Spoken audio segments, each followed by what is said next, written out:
గత ఏడాది నుంచి భారత రాష్ట్ర సమితి పార్టీకి వరుస షాకులు తగులుతూనే ఉన్నాయి. ప్రత్యేక తెలంగాణ ఏర్పడిన తర్వాత 10 ఏళ్ల పాటు పాలన కొనసాగించింది. గత ఏడాది జరిగిన అసెంబ్లీ ఎన్నికల్లో ఓటమి పాలైంది బీఆర్ఎస్.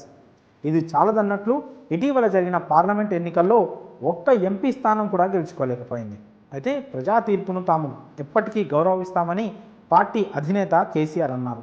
ప్రజల పక్షాన అధికార పార్టీపై పోరాటం చేస్తామని అంటున్నారు. తాజాగా బీఆర్ఎస్కి మరో షాక్ తగిలింది.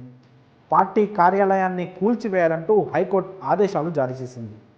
ఇంతకీ ఏం జరిగింది, హైకోర్టు ఎందుకు ఇలాంటి ఆదేశాలు ఇచ్చింది అనే విషయాలను ఇప్పుడు క్లియర్గా తెలుసుకుందాం.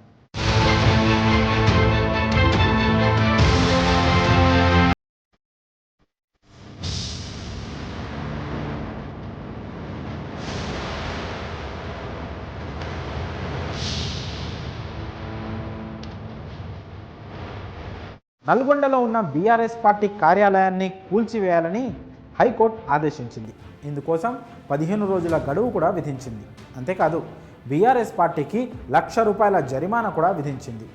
ఆఫీస్ నిర్మించిన తర్వాత అనుమతి ఎలా తీసుకుంటారని ఆగ్రహం వ్యక్తం చేసింది. తమ పార్టీ కార్యాలయాన్ని కూల్చివేయకుండా ఆపాలంటూ పెట్టిన పిటిషన్ని కొట్టివేసింది హైకోర్టు.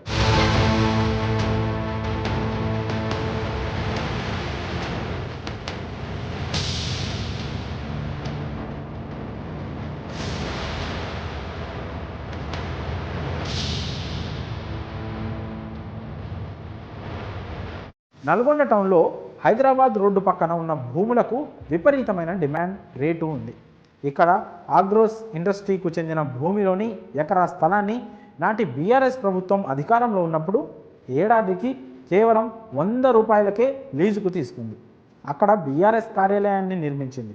నల్గొండలో బీఆర్ఎస్ పార్టీ ఆఫీస్ను అక్రమంగా ఎలాంటి పర్మిషన్ తీసుకోకుండా నిర్మించారని మంత్రి కోమటిరెడ్డి వెంకటరెడ్డి ఫిర్యాదు చేశారు. అప్పట్లో అధికారంలో ఉన్న బీఆర్ఎస్ ఆ ఫిర్యాదును పెద్దగా పట్టించుకోలేదని కాంగ్రెస్ నేతలు ఆరోపించారు. ఇక కాంగ్రెస్ అధికారంలోకి వచ్చిన తర్వాత అక్రమ నిర్మాణాల కూల్చివేత పనులు మొదలుపెట్టిన విషయం తెలిసిందే.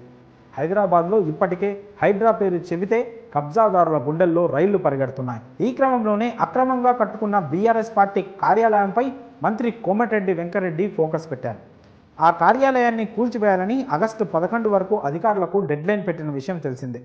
ఆ సమయంలో కాంగ్రెస్ బీఆర్ఎస్ మధ్య యుద్ధ వాతావరణం నడిచింది. ఈ క్రమంలో బీఆర్ఎస్ హైకోర్టును ఆశ్రయించింది.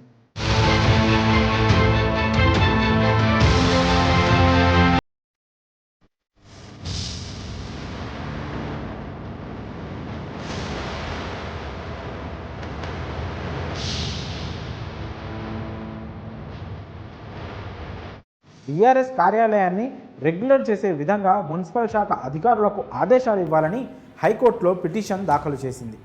ఈ పిటిషన్ పరిశీలించిన ధర్మాసనం పార్టీ కార్యాలయం కట్టిన తర్వాత ఏ రకంగా అనుమతి ఇస్తారని ప్రశ్నించింది.